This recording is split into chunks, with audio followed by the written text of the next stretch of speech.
Good afternoon, everyone. Thank you all for joining us this afternoon for the Streisand Lecture in Gender and Sexuality Studies. I'm Professor Karen Tongson. I'm the Chair of Gender and Sexuality Studies and the Director of the Consortium for Gender, Sexuality, Race, and Public Culture. Before I introduce our distinguished speaker, I would like to pause to offer a brief personal note of thanks to the Barbra Streisand Foundation. Over a period of many years, the Streisand Foundation has supported the Streisand Professor of Contemporary Gender Studies at USC, as well as our Department of Gender and Sexuality Studies in Dornsife College. The foundation has given the support as a hallmark of genuine philanthropy, seeking only to improve our knowledge of important topics related to gender, sexuality, and the rich panoply of human relations in our world. We're honored and pleased to have a guest from the Streisand Foundation attending the lecture today. Please help me extend a warm welcome, a USC welcome to Ms. Jessie Brown, who's traveled to campus for this important lecture. Such a pleasure to see you here today, Jessie. You know, I've always enjoyed to have a chance to catch up with you, and I appreciate you taking the time to be here on this gray LA day. And please convey our gratitude to the SAG Lifetime Achievement Award winner, Barbra Streisand, for her enduring support. And we're so honored to host this lecture in her name, and especially honored to be introducing the speaker who we have delivering this named lecture for Barbra Streisand today. Our speaker is Shari Frilot. For over 20 years, Ms. Frilot has been a curator and programmer of emerging media, film, and art through the Sundance Institute and external programming platforms. And under her stewardship, literally thousands of artists have been able to develop their projects, showcase their stories, and find investment, distribution, and audiences. As the chief curator of the New Frontier program and senior programmer at Sundance, Frilot helped catalyze interactive media, social media forms of story, and other emerging forms in artificial intelligence, virtual reality, augmented reality, blended reality, all the realities that you could possibly consider, and various genre-bending and form-shifting video games as well.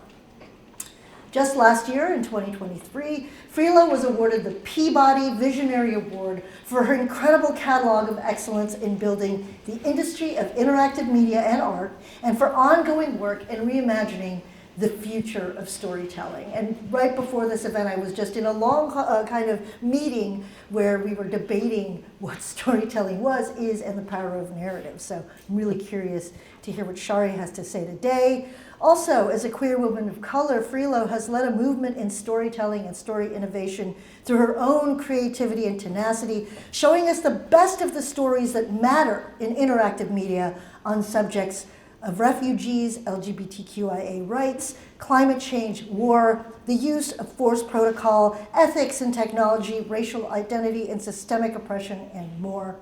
Her own story, which we're going to hear a lot about today, breaks the stereotypes that marginalized people are always behind when they're consistently at the beginning and at the forefront. She'll be speaking about these topics today. Please offer a warm welcome to our Streisand speaker, Shari Frilot.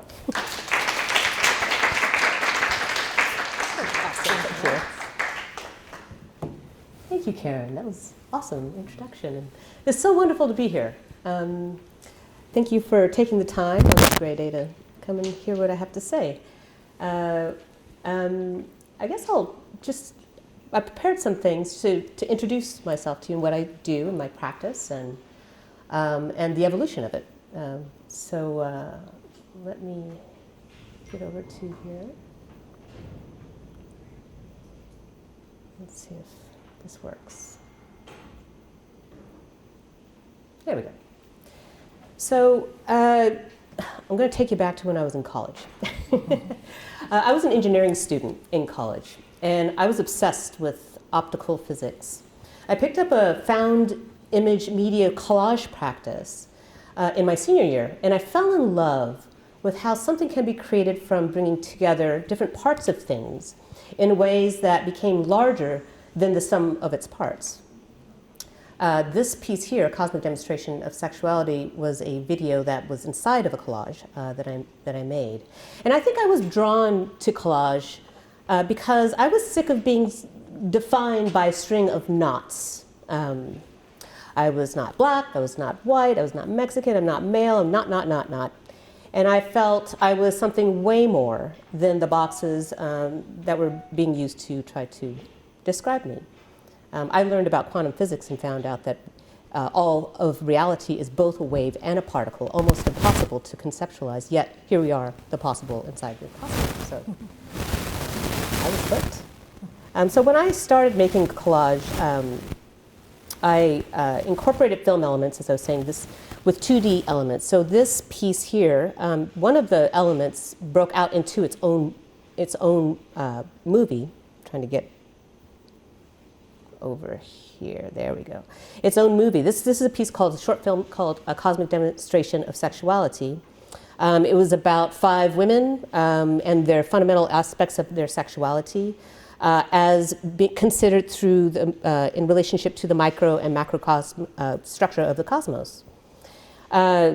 This film, I saw a lot of festival play, but I found myself very unhappy with how my films were being programmed by film festivals. It was very cookie cutter at the time. This is in the 90s, early 90s. It was always in a program called Black Lesbian Shorts, and always in the worst venues and times. And this treatment on the festival circuit felt so systemic, and the framing constricted the conversation what I had hoped to have around the film. So I became a film programmer as a kind of action, cultural activism. I saw the need to develop a festival that allowed films to exist beyond the boxes of racial, sexual, gender identities as they were set up. And I was a part of a cohort of a number of filmmakers of color, queer filmmakers that were kind of in the same place. So I thought I would build a festival as a filmmaker would be interested in being a part of.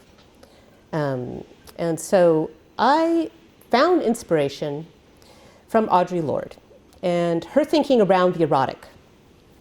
Lorde says the erotic, this is a quote, the erotic is a measure between the beginnings of our sense of self and the chaos of our strongest feelings. I believe she speaks about a kind of primordial space of becoming in this.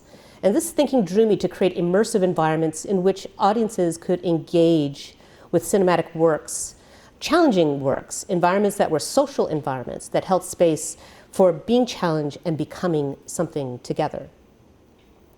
So I wanted to build a festival that appealed through the materiality of the bodies of audiences.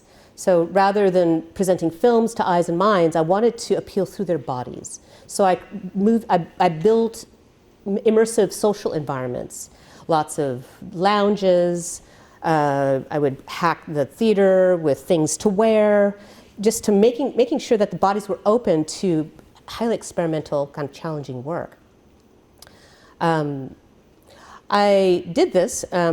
This is the first festival I ever did on the left-hand side, and it used to be called the New York Lesbian Gay Experimental Film Video Festival. It was run by Jim Hubbard and Sarah Schulman, and they offered it to me. I renamed it Mix, and to kind of mix these boxes and mixing a lot of different strategies together. And I collaborated with multiple curators, maybe about 12 of them, in New York, Sao Paulo, Mexico City, and simultaneously created Mix Brazil and Mix Mexico. And these festivals are actually still around today. What I was doing at Mix in New York City, and these other countries, it caught the attention of John Cooper, who was the director of programming at Outfest and at Sundance. And so he brought me on as a programmer to both. At Sundance, at Outfest, I started a section called Platinum. I know that Outfest has taken some time off. It's really sad. It was a really great festival at the time. But at Sundance, it was a very different kind of environment.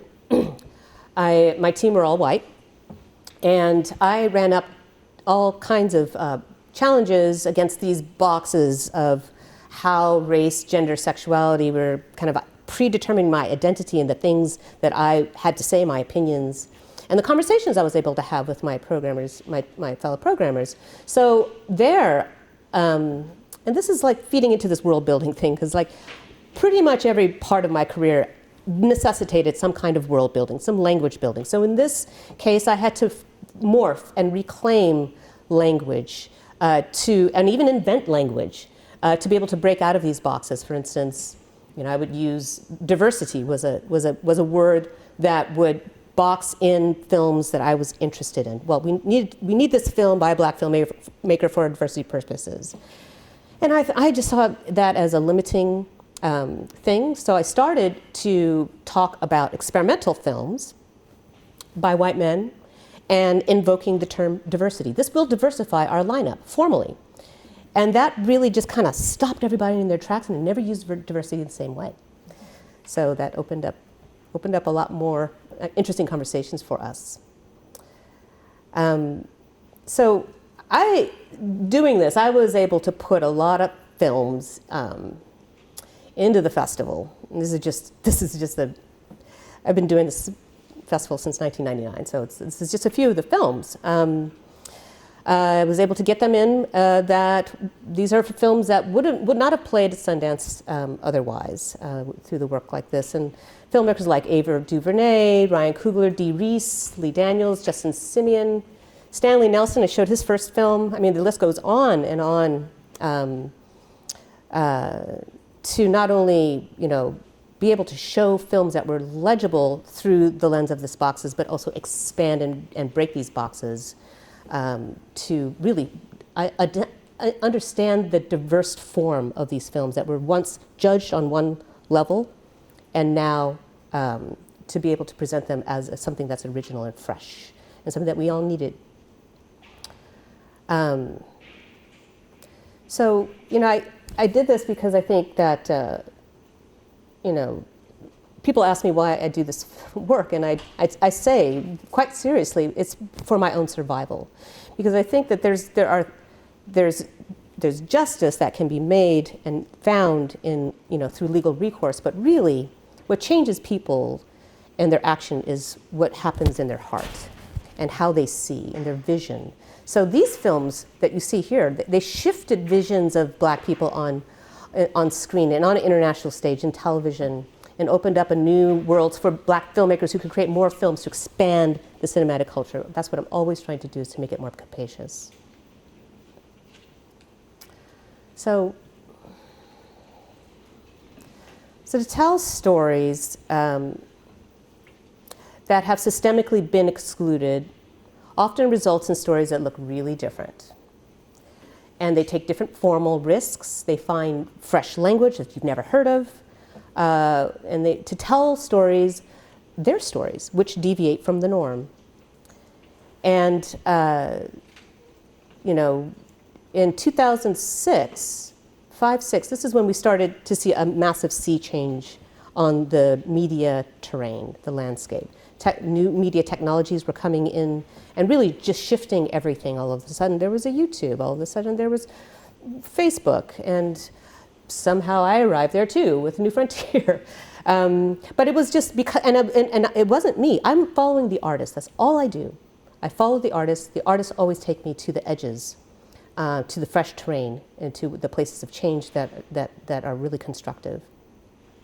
So, in 2006, this is a photo of the same venue that I was able to get for this experiment in festival presentation.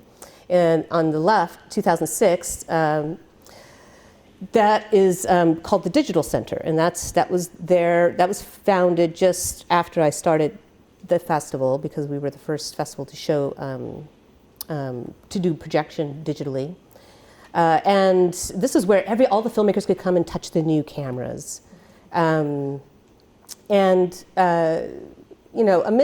the sea change that was moving really fast, it was unleashing new kinds of storytelling. So almost the tools were becoming just the groundwork of what was really happening, which was a shift in storytelling. So to the right is the second edition, the second iteration of New Frontier. And again, I turned to Audre Lorde and the power of the erotic, this strategy of building an environment that's social, that's easy to be in, that relaxes you, so that you don't have to feel like you have a sense of mastery to talk about these challenging works that are in front of you. And your body knows what to do in a lounge, in a bar, in a cafe, and how you just kind of open up new conversations with half sentences and laughter. And so that's why it looks like that. It's a nice lounge. It looks like lounges that I used to marinate in the 90s in New York City.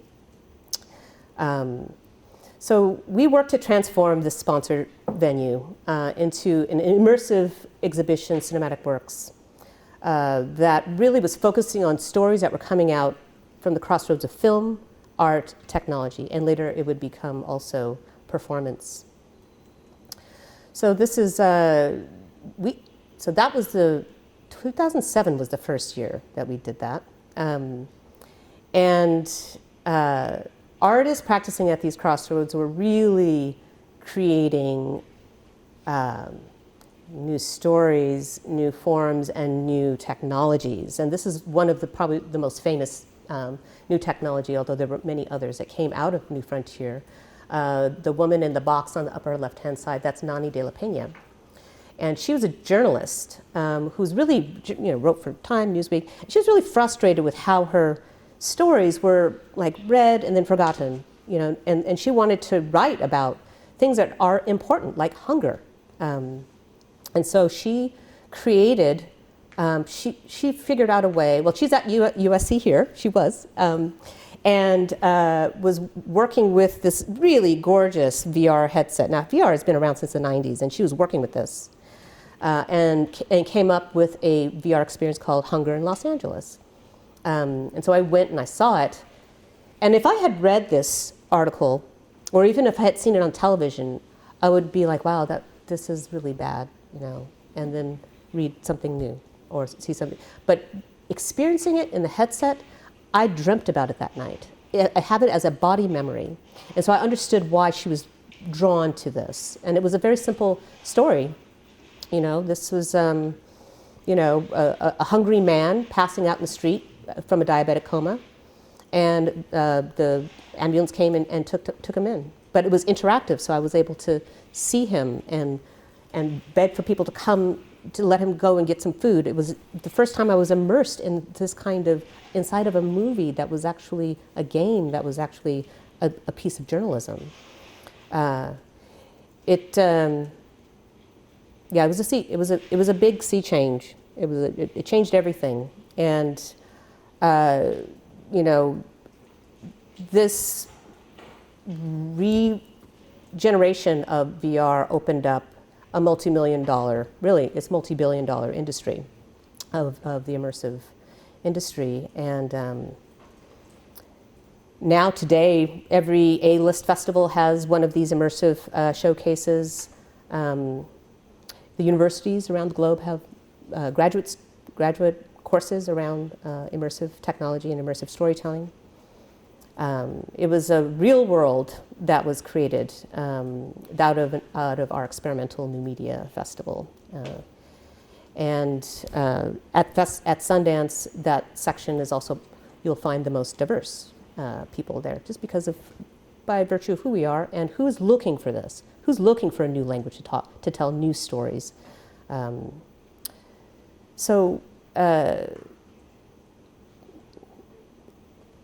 There was the one on the left is the prototype for the Oculus Rift that was created for New Frontier because USC wouldn't let Nani bring the $50,000 headset that actually lives here, and I don't blame them. But it was amazing that she built this thing in a couple of weeks with her intern at the time, Palmer Luckey, and that's me inside of Lynette Walworth's piece called Awavana. This is a custom-built. All of this stuff was custom built for the show, and then it becomes, replicated and bought. And that piece allowed me to hear the story of the first shaman, woman shaman in the Yamanama tribe, and she talked about her journey of becoming a shaman And there is a piece in the experience after she takes some medicine, she understands what it was like, that there's no distance between her and the tree. And through this technology, I was able to move through a tree. And it's really hard to explain, but it makes, you can move through a tree and you understand there is no difference between you and the tree. It was amazing. So this showcase, I'm moving fast through decades of experience. But New Frontier became Nani, and that was 2012. That was like a big kind of breakthrough, and put New Frontier and this experiment on the map. And it brought a lot of investment, a lot of companies, a lot of new companies, a lot of artists, and it was always only focusing on the artists. Because again, they're really, those artists are our visionaries, and they're going to take us to where we need to be, and having the conversations we need to have. And when the pandemic hit, all of a sudden I didn't have a venue. There's no venue to house, and we had to figure out how to present a bleeding edge experimental show of works, often built with custom technologies and cutting edge methods of storytelling without a venue. And so when we stepped back and really considered this, we realized that nothing really had changed. Everything that was in the venues were on the terrain, the human bodies, their homes, their devices, the fiber optic cables, network of satellites. This was all, these were all the elements that contributed to the show that we did in Park City. So we partnered with, let's see here. We thought about this infrastructure to build and present the work. But we had to do it in a way that met the audiences where they were at. There were a few film festivals that did stuff on VR chat, and it was really cool, like platform stuff that made it accessible and kind of fantastical to be in. You can like floating around looking like a hot dog or a cat. But I thought it was really important to try to bring to maintain the human aspects of this. So, I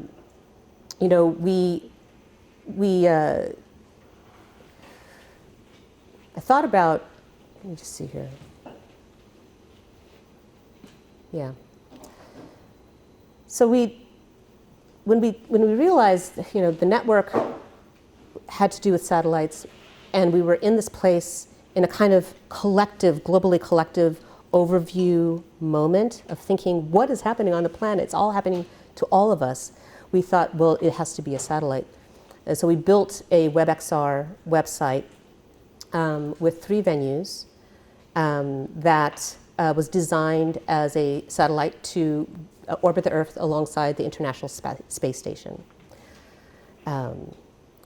And it felt like it could meet the popular mentality. And so here is a picture of the gallery that year. This is where we showed 15 works on different portals. Each of the portals on this website connects to the artist's website, so it's quite a decentralized structure. And these are some of the artists lining up for their red carpet.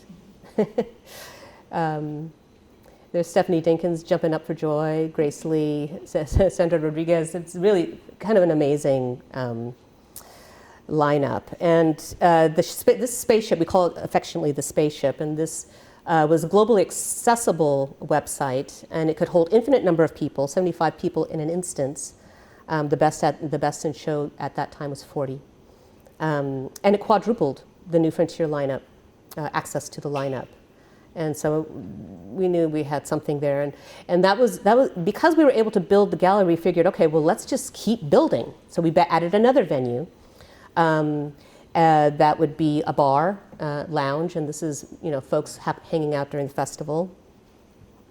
And so that year we were able to not only show the work, but we were also able to hold the social life of the festival, the entire festival. We didn't stop there. We were like, okay, well, we can build a cinema house as well. And And there we presented live performances. Here, this is actually we brought it back 2022. And this is a picture of opening night of the entire festival, not just New Frontier. We did it with Sam Green's 32 Sounds that was actually meant to show his film simultaneously in the Egyptian theater and in the spaceship. But unfortunately, Omicron dashed that effort, and we couldn't go on the ground. So the entire thing happened in space. So you can kind of see there's Sam and Tabitha and all these people here. It was really fun. This is just another angle of the film playing. So, we also presented, the program, we held the social space, but we also did some prototyping in this theater that we were able to present artist presentations. So, folks talking about their work. It was hard to present films because of the newness of the technology and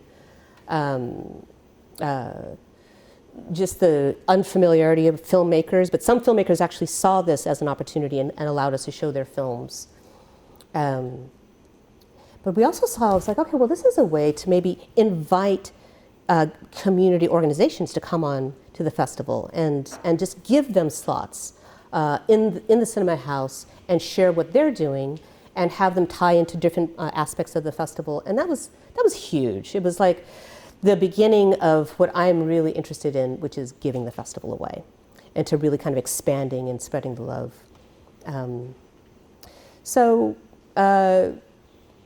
We won a Webby Award for this, and that year Facebook also changed their name to Meta, and all of a sudden there was this metaverse. IndieWire wrote an article saying that it was our fault, and I'm like, oh man, okay, metaverse is just a grab, for something that we've been doing for a long time. So I didn't really appreciate, the term being pegged to our program, but also, the nomenclature of world building, the immersive space. This really were just benchmarks for an industrialization of things that were coming out of our experimental platform, which, I invited that. But I'm also looking out for the artists, and oftentimes when things are industrialized, they don't break well for artists. So in 2023, I stepped back. Our team stepped back from our experiment to think about what this new emerging world is missing, because it really did. We started out as an experiment. Now it was just you can get a master's degree in this, but like a master's, and to go on to do what? To work for Meta, to tell different kinds of stories. Where was the community that would help artists come together and thrive and explore and continue to create and push these boundaries? So that's kind of where we're at right now. I didn't include a slide of what we did this year. What we mainly did was we did a world building, we did a field building exercise with alumni. We did a couple of them. But we also had to do a few works that engage with AI in very interesting ways, and particularly a piece called Being by Rashad Newsom, who is like a 20-foot AI cyborg griot that's projected. And they are designed to give decolonization workshops. And their data set is trained on the writings of Bell Hooks and Cornel West, and griots. And that was kind of amazing. Maybe it will come here one day so that you can experience it, because it really is. So that,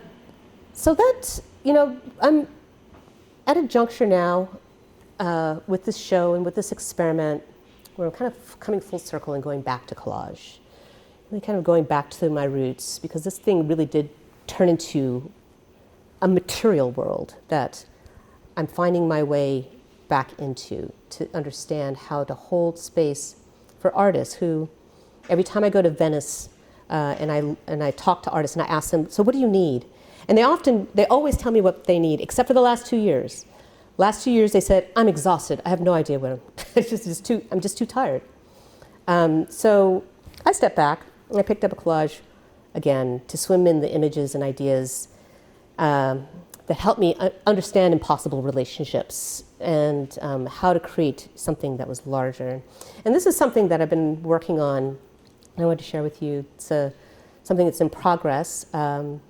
I fell in love with the right image, the Pandora cluster that was captured by the James Webb Telescope. I'm sure you've seen some of these. They're amazing images. And then I was learning about Gaussian splatting. Gaussian splatting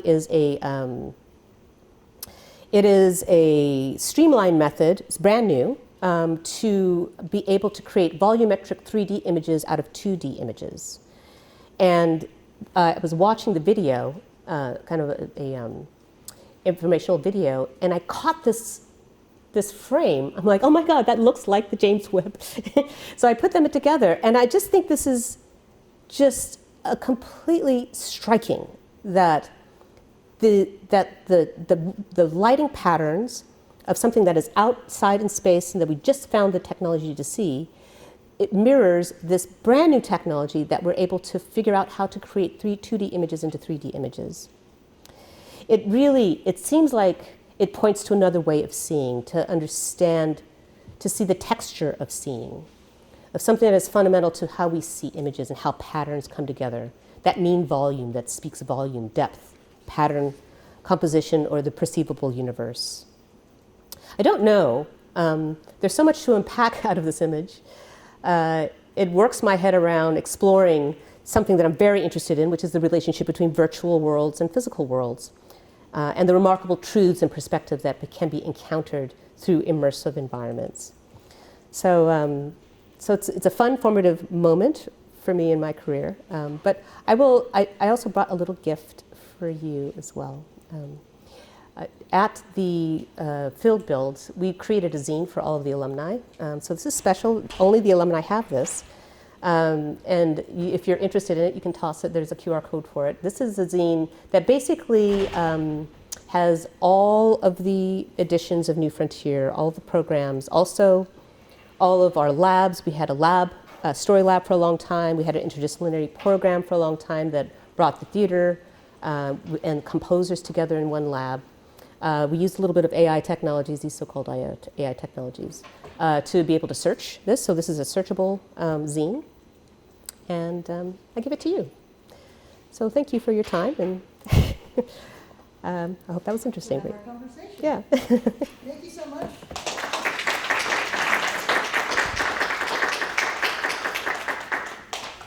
And now begins the conversational part of our discussion. Want to step over and pick a stool? Do you mind? No. Thank you. Get our little selves up on the tall stool. It's like a luxury. Yeah.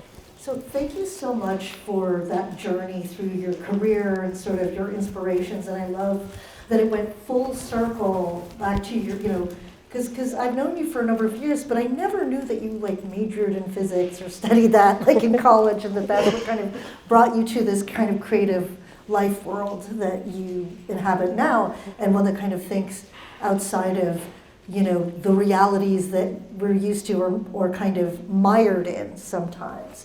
Because this actually Rashad Newsom, by the way, his book was the Gender Studies Department's Summer Book Club book this last year, and he came and gave a talk. But we haven't explored that virtual environment yet, so hopefully we'll be able to set that up for all of you at some point.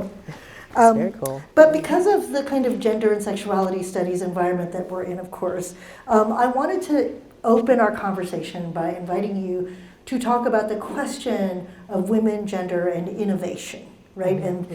And the kinds of people who we associate innovation with. And I guess the question is, what role does gender or has gender played for you?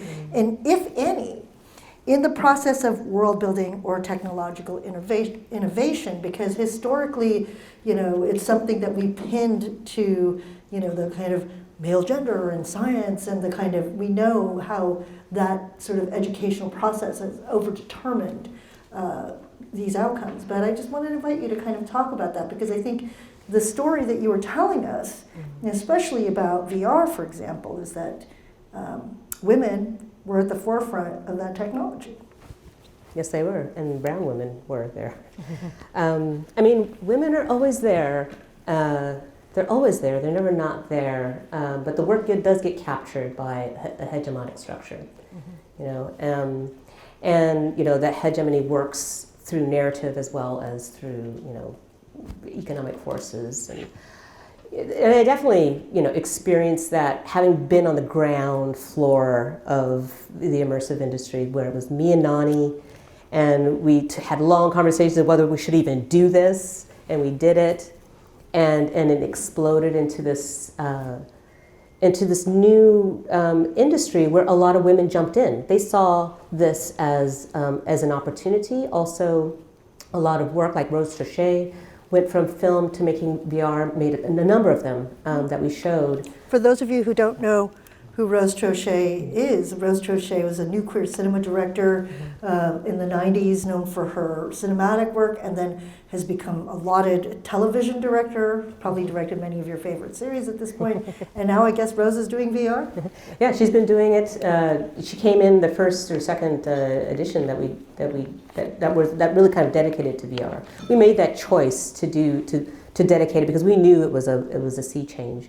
But it was Nani kept making work. Rose, there were so many women, and also there were women that were working with me that were being poached to run the Samsung division of VR, or Facebook, and when Oculus opened. And so in the industry too, there were women that were really kind of establishing this.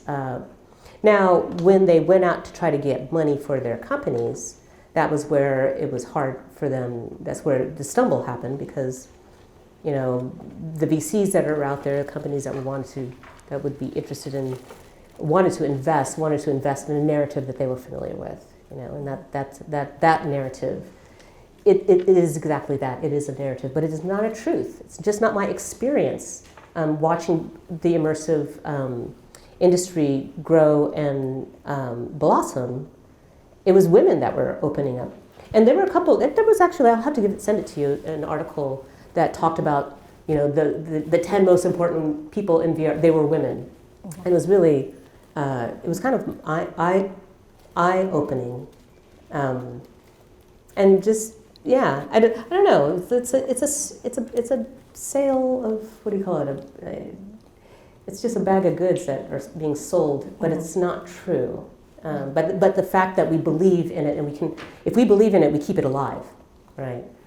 So don't believe in it. Don't believe in it. It's time to myth bust that idea. Yeah. So, actually speaking of stories that are told and storytelling, I know that you watch at least 300 movies a year, right, to program the festival. As someone who's that saturated with narrative, with so much storytelling, how do you decide what compels you anymore? What is it that captures your imagination? We saw some of the wonderful films that you were able, and the TV shows that you were able to program into New Frontier. But what is it that you relate to in either the structure of the story or its topic, or especially for anybody out there who's an aspiring storyteller of some kind? You've practically seen it all, right? So after having seen it all, what is it that compels you? Yeah, just to give a little context, I have 2 jobs at Sundance. One, I curate this, and I started at New Frontier. But I'm also a programmer. I continue to be a programmer for film, and I work with a committee. I continue to work with a committee. And we're all really different. And I think the strength of our program is because we're so different. And so I'm going to speak for myself. It's not really for the committee, because other people have different positions around this. What I'm always interested in is originality. And it's taken time to understand how to value something that I don't know or don't understand what just happened to me.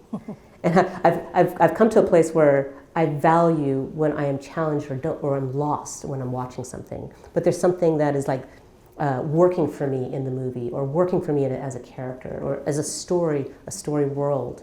I'm always looking for fresh stories, a fresh perspective, fresh forms.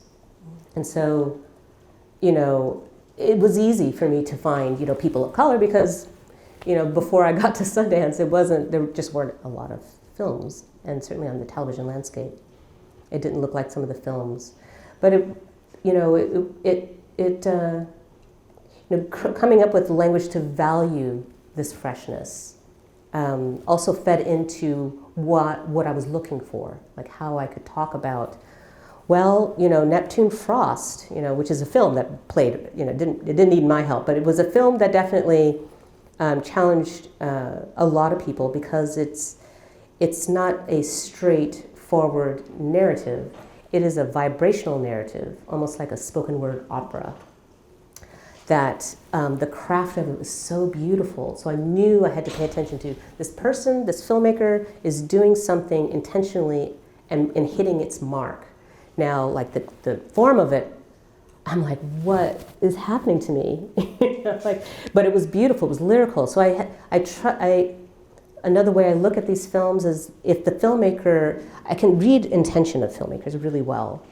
And so if I feel safe in what the filmmaker is intentionally doing and accomplishing and meeting those intentions, that's when I start to lean into the film. And I start to talk to my colleagues about, well, this film, we've never seen anything like this before, and this is what they're trying to do, and they're doing it. We need to talk about this film.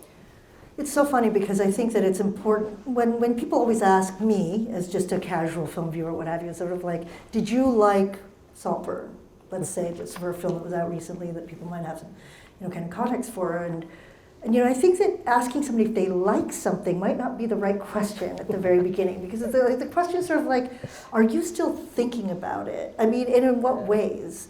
I think of the line that Gertrude Stein used, like when it is irritating and stimulating, right? At the same time. And I think it's important to kind of pause and think about that. Like sometimes a film will wash over you in a really lovely way, and you've forgotten you'll have seen it, right? And so I do think that there is that kind of, that friction, as you say, maybe the thing that challenges, or the thing that isn't, what you're used to. Actually, to bring it back to Barbra Streisand, it's so funny. I was reading her autobiography, and she talked about how test audiences for her film Up the Sandbox, which kind of moved back and forth in time a little bit, or between fantasy and reality, to where you kind of couldn't tell whether what was happening on screen was a fantasy or a reality, challenged 1970s audiences, right? This is somebody who you think of as a kind of mainstream, very popular filmmaker, but even there, in those venues and those kind of big studio attempts, right, you see that level of experimentation happening. And I do think that because you like to blend realities in so many ways, I feel like that's one of the signatures of the films, storytelling that you're into. I love that you said that, because it's one of the things that I always do in committee is I admonish my colleagues when they say, oh, this is a good film. That means nothing to me. Like, what good or bad, that means something to you. It's an objective, personal thing. But that is not the grounds upon which I'm going to talk to you about a film and putting it forward, into the festival.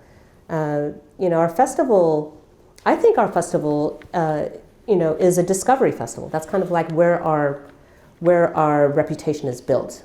We bring 50-60% of our slate as first-time filmmakers, feature filmmakers, and we're looking for that. And if you're looking for good and bad, then you're just going to miss a lot of like brand new voices and talent and people that you've never seen and stories that you've never seen. So I love that you said that. Who are some of the people who stood out to you, just sort of like that are mind-blowing now, who we now maybe take as household names or what have you? That you mentioned Ava DuVernay as one figure, but are there other people who struck you, other films that struck you?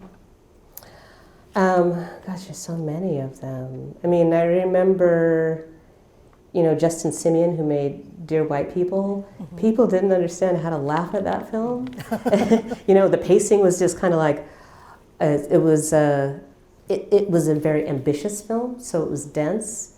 But like I saw the experience that not everybody has, but I had that experience of going to like a college environment and like understanding how race works inside of that. And so yeah, Dear White People, I mean, it was like on for years. Mm-hmm. Stanley Nelson is another. I don't know if you know Stanley Nelson. He's a documentary filmmaker. And he always made films and continues to make films. The very first film that I showed was Soldiers Without Swords. I think it was his first feature. And it was about black journalism. And it was like, as a documentary about journalism. It was a hard sell, but the conversations that were coming out of the film and the screening with colleagues indicated that it was important. We had to talk. Any film that really that unleashes a conversation more than people thinking that they got it is something to like lean into. And I know we chatted about Britt Marling a little bit also because who created the OA, which is a series, and I remember when we were chatting a little bit, I was like, I saw some film by Britt Marling about freegans, like anarchist vegan people who do various forms of abduction. And then, again, that's one of those films where I'm like, did you like it? I was like, I'm not sure, but it still really sticks with me, even though I can't remember the title. So, but it is definitely one of those scenarios. Yeah, I mean, the year that she was in 2 films, and that is very rare to see filmmakers being involved with 2 feature films that were playing, that were weird, that were really, it was called Another Earth. She made that with one director, I can't remember, and then the other director she made The Sound of My Voice with Zal Batmanglij. And she played this magnetic, really different characters, magnetic though, and this was, these were her first feature films. And that's another thing I pay attention to is someone who can be prolific and people who are artists who are able to work in partnership with a lot of different teams at the same time. So that was one that, you get down to you only have 60 film slots and you have 3,000 films vying for those slots. We have to show both of these films because this is a unique talent. Somebody who can do this and nail it and bring us 2 films about subjects that we rarely show. We have to show both of them, and I'm glad we did because now we get to see the murder at the end of the world. Okay, so this is going to be my last question because I feel like people were going to want to ask you some questions, but it's related to the phrase world building, and we sort of used it in different ways, and you talked about how there have been aspects of it that have been hijacked or hyped or what have you, and I'm familiar with the term from literature and sci-fi in particular, right? That in science fiction, that's the kind of fundamental thing that you begin with often is like building a world that becomes the kind of environment for and maybe even parallel or kind of parabole for what happens in the kind of earth realm that we understand. And I just am curious to hear from you what you think that means, because you participated in literally building certain environments like the spaceship, which the spaceship that you showed at the very end of your presentation, the kind of immersive environment at Sundance. Talk to me a little bit about what you mean when you say that. And, what are some other worlds that have been built that you find compelling? I mean, world building was something that I saw myself doing when I took on mix. Mm-hmm. because I was feeling like I had this film. That's the Mix Festival. The Mix in the 90s, Festival, right? yeah, in like in the early 90s. That the world that I was stepping into was constricting and sometimes hostile, to me as an artist and to my colleagues. And, there's this notion of, working from inside, which I have done at Sundance, but, getting started,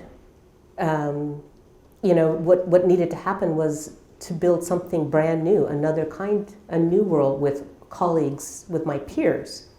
I've had more success working with peers than with mentors in my career, and peers with like-minded folks who need very similar things that I needed. So we built another kind of festival, that expanded the world, that the terrain made it more capacious, and that festival's still around. Everything that I've done, I feel like, is like a world building. Now, the term itself, I think it's also very beautiful. Like right now, world building has to do with creating immersive environments. So like if you go to like VR chat, they have lots of different worlds and world building. Venice Immersive has a world building section where and this is the Venice Biennale Art Festival, right? This is the Venice Film Festival. Film Festival. Mm-hmm. They have an immersive section, very similar to New Frontier at Sundance. And they have a world building, so there are artists that do this kind of work. It's animated, it's basically games, gaming engines that you can have an interactive experience with.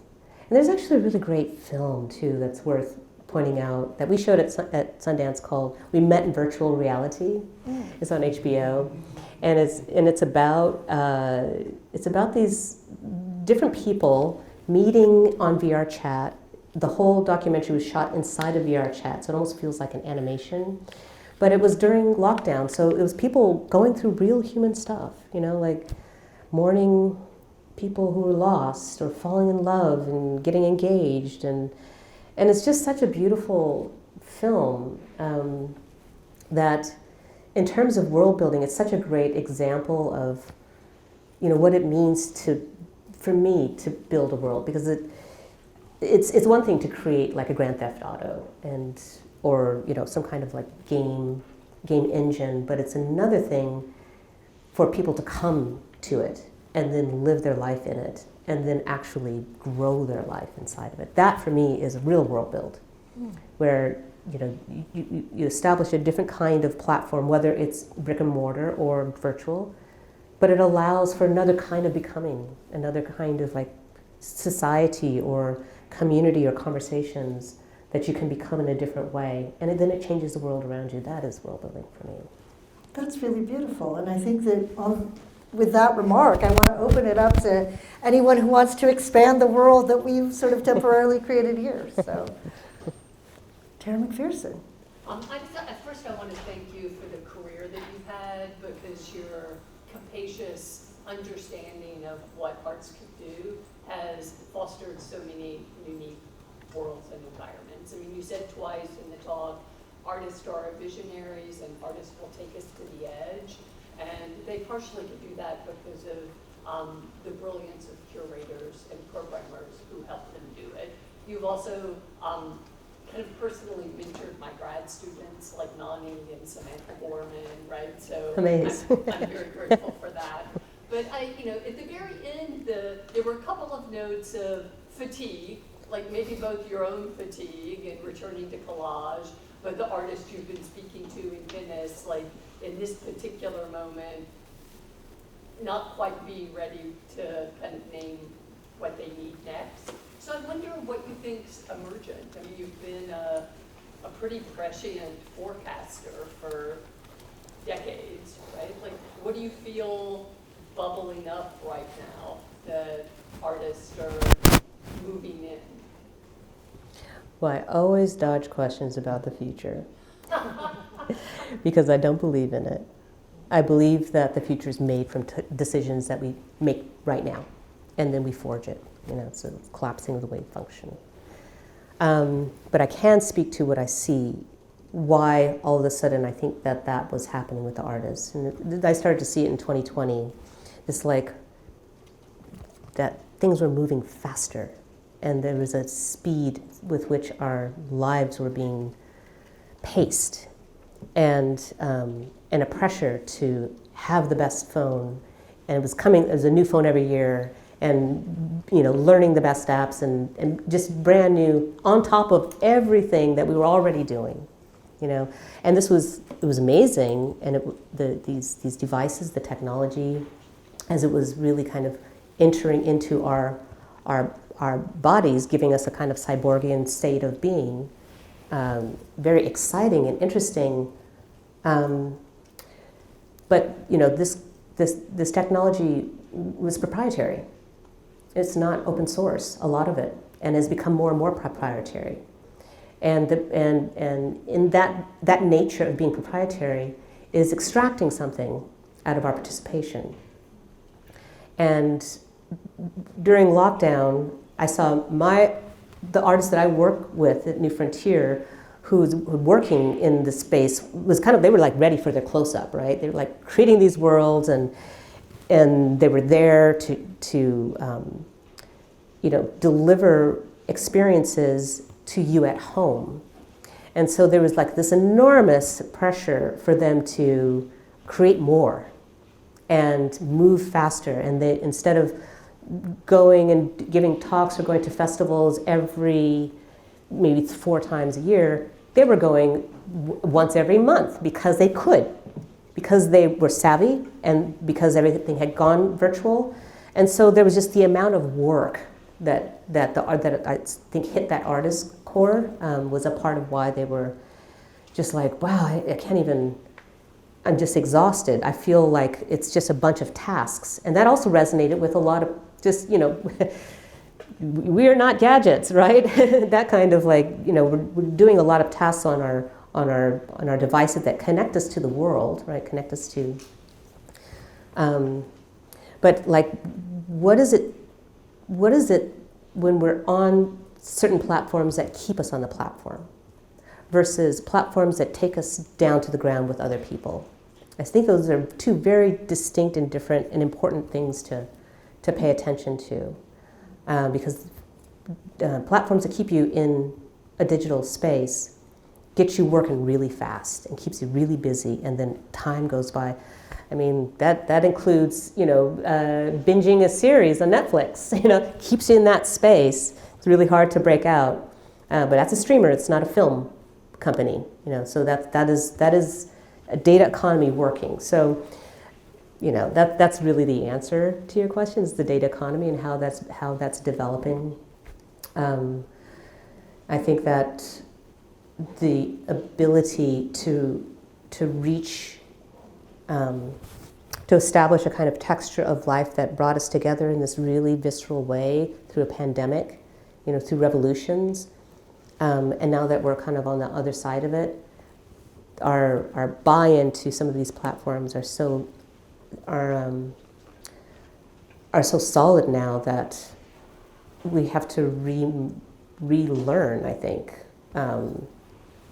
how it was before these platforms, and also how to bring that together with the magnificent qualities of what these platforms contribute to life, and figure out, and this is why I'm so obsessed, how does the virtual augment and partner, and what is that continuous spectrum of being that is both virtual and in real life.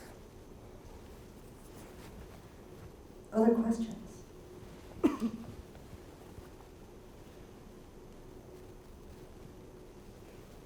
Yes, in the back. I'm curious about your thoughts about IMAX, because it's marketed as being an immersive experience for audience members.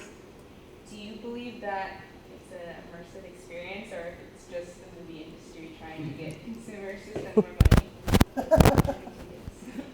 Well, it's interesting. I like that question. I remember driving home and I saw this billboard for just a movie, and it was talking about such an immersive film, you know. And it was kind of the same question, you know. Storytelling is immersive, you know, and I think there's a reason why after the immersive industry kind of blossomed and opened up, that it was an easy term to then take and describe films. IMAX is one of them. IMAX was around. They were going for this big immersive feeling before there was the term immersive. It's amazing technology. I mean, there's some things that you want. You want to have a relationship to your body. Particularly like nature environments. And there's going to the IMAX is going to see a run for its money in the next couple of years. There are a couple of companies that are building these massive environments. The Sphere is one of them that you see in Vegas, and you'll see another one popping up in Los Angeles called Cosm. Yes, I mean it's. But here's the thing about immersion, right? Like in this room, what you see, you're not seeing tables or computers. What you're seeing is the light bouncing off the table and bouncing off the computer. And it's only a computer because that's a story that you have assigned and that we agree of that story that the computer is a computer, right? And so these stories, you start to understand that the stories is by itself an immersive phenomenon. The story tries to explain the environment, and when people agree with your story, then you're an immersive storyteller. But this is like taking it to a very philosophical place, right? But IMAX, I wish them well.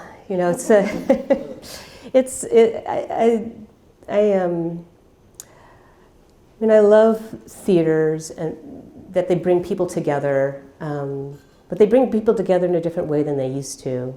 And I love that the resurgence of art house film houses are coming, like Vidiots, where they're not really showing new films, they're showing the old films, and like the new people are coming to the old films.